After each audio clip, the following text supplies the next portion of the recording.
We live in a time where over 66% of US adults are taking prescription medication for some kind of anxiety or depression or some kind of or any kind of mental health or physical health issue.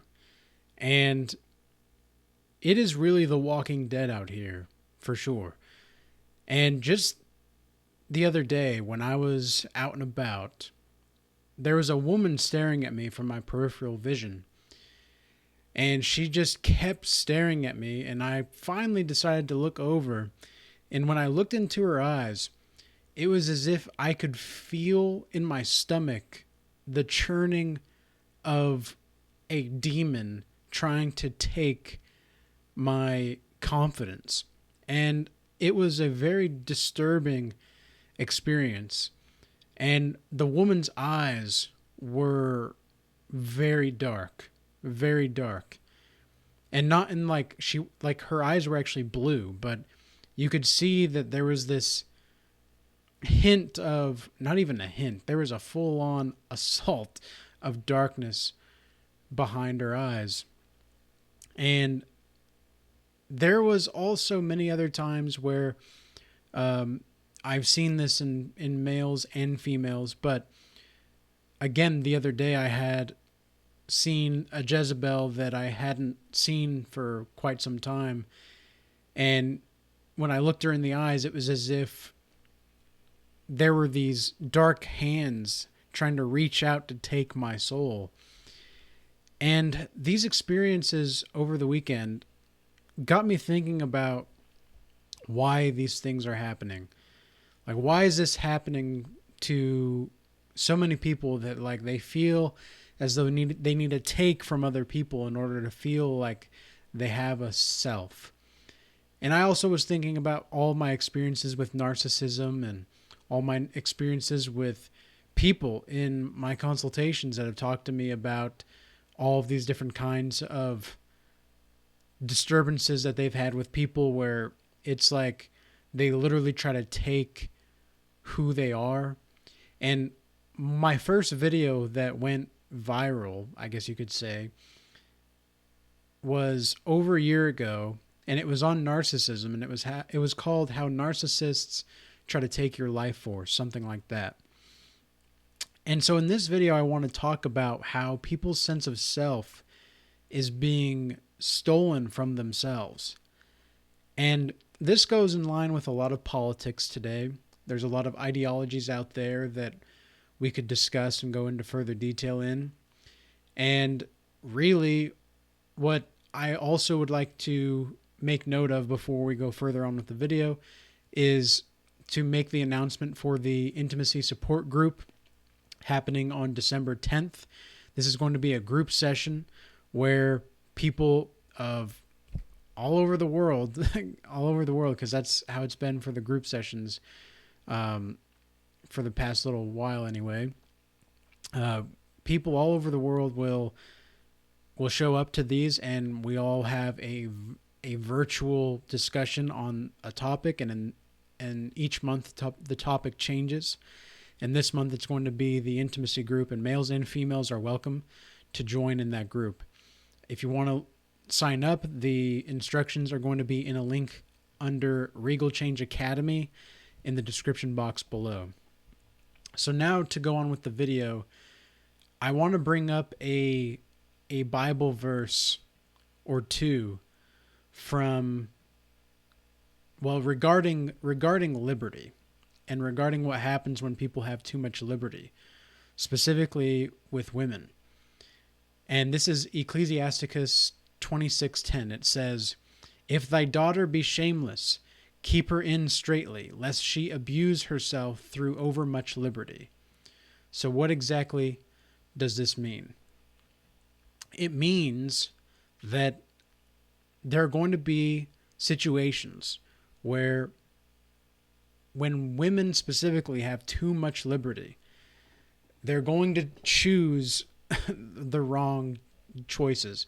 I mean, I can't tell you how many times I've given options to women when specifically like when I'm communicating with them on the basis of a intimate relationship or trying to get an intimate relationship started. And if I ask them if they would want to do this, like, do you want this? They'll usually second guess themselves immediately because they don't really know what they want. Like, they don't really know. So that's one of the reasons why, as men, it's so important that we lead and that we guide the women. And this is biblically speaking as well. There's a reason in the Corinthians that says that Christ is over the husband is over the wife over the children. This is the way that God intended it to be, and this is the way biology has intended it to be, specifically with man over woman and woman over children. And so it seems to me like when I look around at the world, when I look at these effeminate men that are at coffee shops that walk with their hips swaying like women, or they have these like septum piercings and eyebrow piercings, and they have these like really strange ways of talking where it seems like they're talking as if they're women. And then you have the trans people, and I don't even know if I can actually say that, so I'm just gonna we'll just call them the alphabet people. The alphabet people, all of the alphabet people that are bringing in these weird ways of life that have never been openly accepted before. And now we're seeing why, right? Now we're seeing why all of these kinds of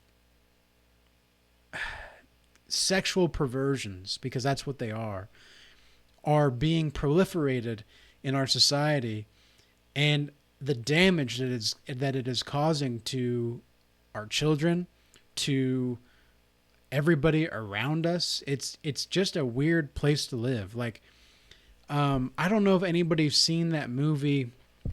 The name escapes me at this moment, but it's like Orange something or something like that. And it was made a long time ago. I didn't make it like 25 minutes into the movie before I shut it off because it was a lot. It was too much. It was just graphic with violence and all of these different kinds of like sexual stuff. And it was basically a resemblance of a world in the future where there would be practically no laws, and all of the people have become uncivilized. And so they're basically like grown up sexual infants that are in their 20s or 30s that just kill people and have sex like crazy. I can't remember the name of it. I wish I can remember, but if anybody knows the name of it, please drop it in the comments. I don't recommend watching it, by the way. It's really disgusting. That's why I turned it off. But it really gave me a glimpse like that. It made an impression on me that showed me that, yes, this is the Babylonian agenda. And for those that don't understand what I mean by that, it means in the Bible, the Babylonian agenda was basically to get rid of the Israelites, get rid of God's people, and bring in the Gentile way of living, which is deceitful, wickedness, and monstrous qualities, where, like this verse, Ecclesiasticus 26:10 says, the people abuse themselves with overabundance of liberty. And so I also recall, now that I think about it, about 5-6 months ago in Ireland, there was a representative of some kind, and the representative was speaking about how they're going to need to restrict freedom in order to have more abundance for the common good, or they're going to have to restrict freedom for the common good in general. And that was just the most oxymoron thing that I could think about. in that like that just doesn't, that's so Orwellian. It's so unfathomable to me to see this in real life and to think this is reality. And so it's like, again, with even with social media, there was a time in society where like people knew exactly who you were communicating with almost always. Now, behind the cell phone, you can quote unquote like hide what you're doing, or like you can almost, I wouldn't say manipulate is the right word, but you can almost seem like you're manipulating who you're communicating with to the people in your area. But you would be absolutely a fool to think that the government is not like watching in some way, shape, or form. I'm very much aware that no matter how much I try, like I've got the Express VPN on my phone and on my computer, but I'm well aware also that even though those make things safer for me, I'm well aware that even just by posting on YouTube or by doing these things, like I'm putting my my speech, my ability to do so as well, in some kind of form in jeopardy.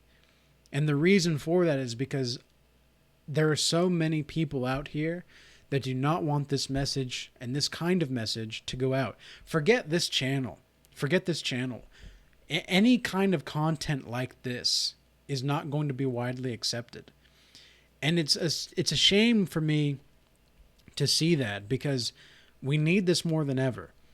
And I'm not here, I want to make this clear as well. I'm not here for men to tell you how to be a man, okay?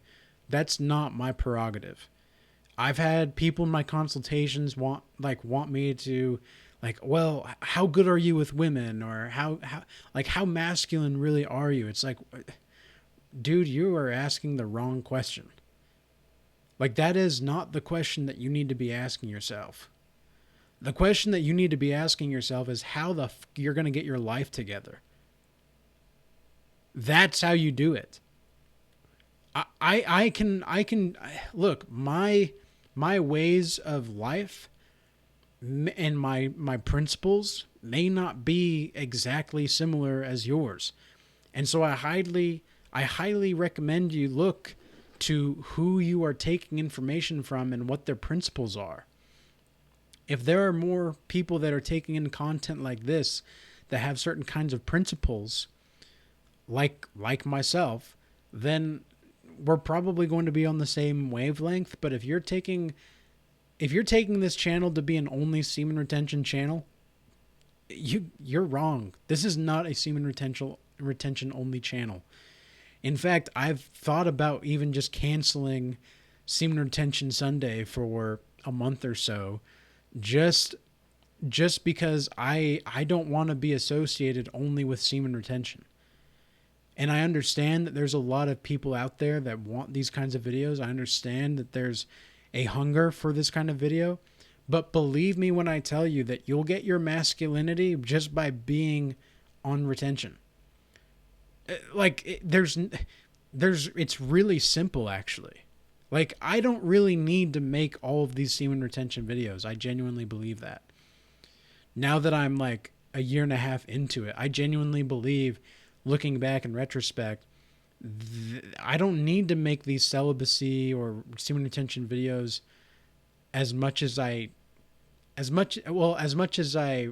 actually need to. Like, I shouldn't have to make so many videos. But the issue that I see in society is that people just don't know enough about it. And so I'm going to have to share some kind of message that resonates with enough people. And that actually, and because here's the thing, semen retention is pretty simple. You stop playing with yourself and you live a better life.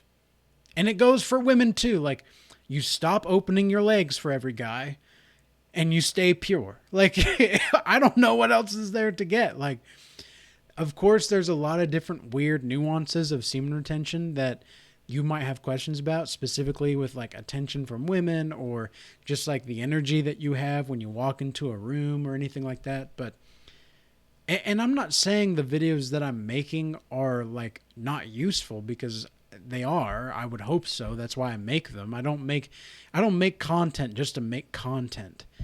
And specifically with the video that I did yesterday, with the reaction video from this woman that on semen, like talking about semen retention, I did not anticipate the kind of controversy that was actually there in the comments. And so that was really interesting to me, and that was very fascinating. And because I didn't really make a claim about her, what she was saying in the video itself, other than like she's saying what she's saying is true. Do I know if she's saying this because she has knowledge that she's acquired from spiritual self understanding? I don't think so. I don't know if she does have that kind of knowledge, but what she's saying is true. So I can't really tell, because I haven't watched enough of her videos to know. And so this is another thing, like people are three-dimensional, and more so, like we're multi-dimensional beings. Okay, we're multi-dimensional beings, and to confine yourself to a specific kind of niche or category, I think is to completely limit who you are. And I understand in some sense that this kind of philosophical thought and this kind of psychological and philosophical approach to this kind of thing and this kind of topic is not going to be, how do I say this? It's going to take a lot of soul searching for you on your end to really hear this kind of message. It's going to take a lot of soul searching on your end to really feel feel my words, because my words, every word that I speak is meant to help you release yourself from your own bonds of being. Because you've placed so many bonds of your being. This is what so many people don't understand. This is what the alphabet people don't understand, in my opinion. They don't understand that they've allowed a weird kind of sexual perversion to completely transform their entire personality. And then they want to force others to accept that perversion. Why the fuck are we doing drag queen story time to kindergartners? Why are we having grown-ass men that are dressed in makeup and wigs and dresses and opening their skirts up in front of these kids? Like, why are we sexualizing these kids so young? Like, and then the parents just want to go along with it, a lot of them, because a lot of people don't want to speak up. They don't want to speak up about this. And then when they do speak up, that's when the loud people and the loudmouth people they try to just dominate you through trying to be loud and not actually listening to rational thought. And here's the other thing. I genuinely think also that because these people that are sexually perverted, because in the Bible it says, now look, I didn't used to think this, but over time, from what I've seen and the way that society has been, look, I'm not going to judge you for what you're into. Like, I'm not going to judge you for who you're into, if you're into the same gender or whatever. I'm not going to judge you for that. However, I will say that I think that it's a sexual perversion.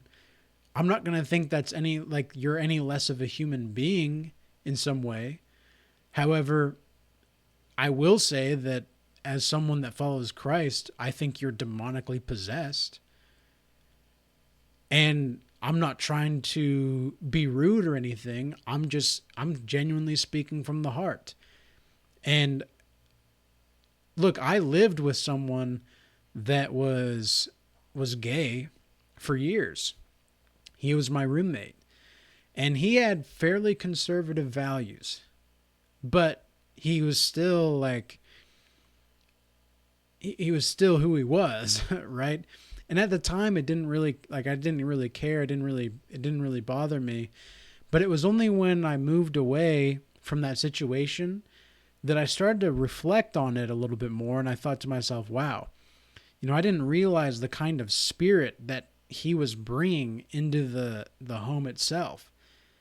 And I didn't realize how effeminate it really was. And it's almost like, because the people that you're around are contagious in some way, shape, or form, right? And so when I was in college and going through these kinds of experiences with different kinds of people, like I met a lot of lesbian women as well. I met a lot of different kinds of gays. I was never interacting with them. I never never was I about that life. I was okay with it from afar, but I was just like, no. That's never me. That's never been me. I've always been a heterosexual male. I'm interested in women for sure. Godly women specifically. And the reason that I was okay with it was because at the time my morals and my principles were very different. But they weren't mine. That's the thing. They were not my principles or morals. They were the communities. They were the ideologies. They were the political versions of my principles, because I didn't even search inside myself enough to know my principles or values. And all that I had known from my family members or from my friends of the past, like they didn't know who they really were. Now my grandma, she actually had a whole genealogy book, and she had figured out like our generations back to like 1100 AD. So nearly 1,000 years ago. And most of my ancestry came from the UK or from Greece or from, was it Ireland, Scotland, those places, but mostly from the UK and from Greece. And so that was pretty interesting to learn about. And I think in some sense, like we have to think about the psychophysiological connection that we have to the past. Now, what did Mao Zedong do when the Chinese Revolution happened in the 1950s and 60s? They tried to get rid of the four things, right? The four olds is what they called them. It was old traditions, old family, old ways of life, and one other thing that I can't think of off the top of my head. But they had to get rid of these, what they would call the four olds, to create this new communist way of life. And the way that they did that is they completely, quote unquote, erased history. And this kind of goes back to that Orange movie. I wish I could remember that name of the movie, but I tried to just block it out of my mind because I was just disgusting. It's a disgusting movie. Ugh. Even just thinking about it sends chills down my spine. But it reminded me of that, where everything about the society itself was completely erased. And so we can tell that traditional values and traditional ways of life actually help keep us who we are and together. This is one of the reasons why the Bible is such a powerful book. The Bible is so powerful because it's a living document. It's not just a historical document. This is a book that was written through 1,000 years. The oldest book in the Bible is estimated between like 800 to 1,000 BC. And there's 66 books written in the Bible. So, and the newest, I actually don't know the newest, but obviously it was written after Christ. So it was somewhere within the last 2,000 years. So we have a book itself. I don't know the exact date for the newest book. I'll have to look that up, or someone can drop it in the comments. But the point is that book itself, the collection of books, that library of books, was written throughout 1,000 years. So, and it was prophesied that Jesus would come in the earlier books. They prophesied this. Well, how is it possible that we can have the power of prophecy as God's people? How is that possible? How? Like, that's amazing. That's amazing that they said this. And even Jordan Peterson has a really good quote from the Joe Rogan podcast on this. Someone made a connection between Moses raising up the serpent on the cross and Jesus being lifted on the cross. And that the serpent was almost the same thing as Jesus, because the serpent is also represented as wisdom, not just toxicity or not just Satan. The snake can be represented as wisdom, wise as a serpent, harmless as a dove, right? So these are the things that we have to remind ourselves of, because somehow we have to connect certain things, and that's just the way that we are able to have that identity. And so I urge all of the men out here that are wanting to know like how to talk to girls, or how to be more of a man in this way, like, start working on your life. You know what I've been doing recently? I've been working around the home a little bit more, trying to actually plant stuff, or trying to actually work on little like projects. You know, learn how to change a light bulb, learn how to fix your car, like know how to change a tire, know how to build things. Start a craft, start a musical instrument. Like, these kinds of things will change your brain. Hell, even Legos. Try Legos. Try to build something cool with a Lego. Like, you would be amazed what you can do with Legos. And I'm not like, just be who you are as a human being. And that's much easier said than done. I understand that. But learn how to cook. Learn how to clean, whether you're male or female, especially if you're female out there. But learn how to do these things. Like, I started to learn how to change the oil in my car this last year, so I didn't have to go to some other man to fix my problem. When the AC was broke, I didn't have to call someone. I didn't have to call another man to come fix my problem.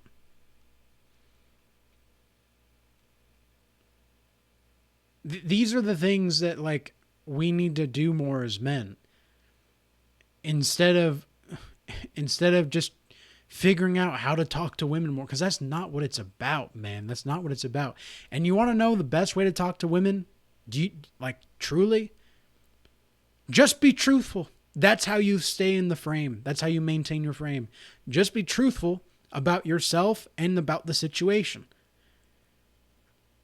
Like, it doesn't matter what you say, and like, it matters how you say it and how confident you are in your belief in yourself.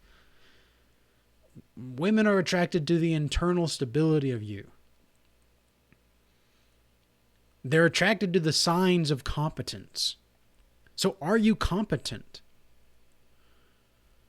Learn certain skills, learn certain things. You don't need to pick up women. You don't need to learn how to talk to women. You don't need to learn how to hook up. You don't need to learn that shit at all. That's not the way to life. Do you think that, like, our ancestors were like, oh, how do I pick up girls? Like, how do I talk to girls? No. They just went and talked to them. They knew what to do because they knew that they had to lead the situation.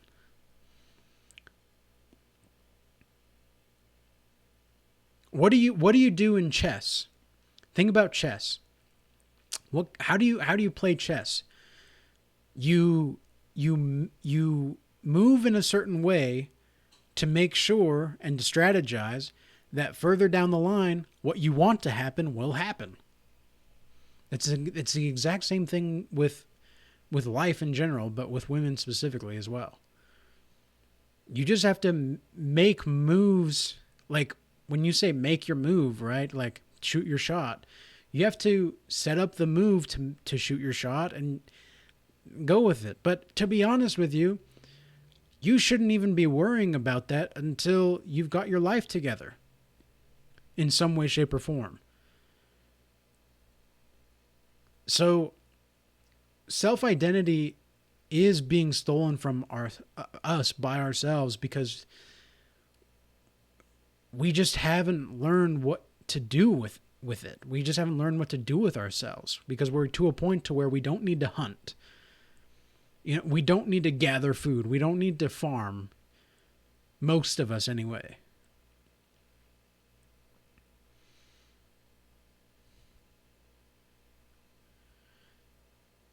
But seeing that this video is going over 30 minutes now, I didn't realize how passionate I was about this topic, but I think I've said everything that I needed to say.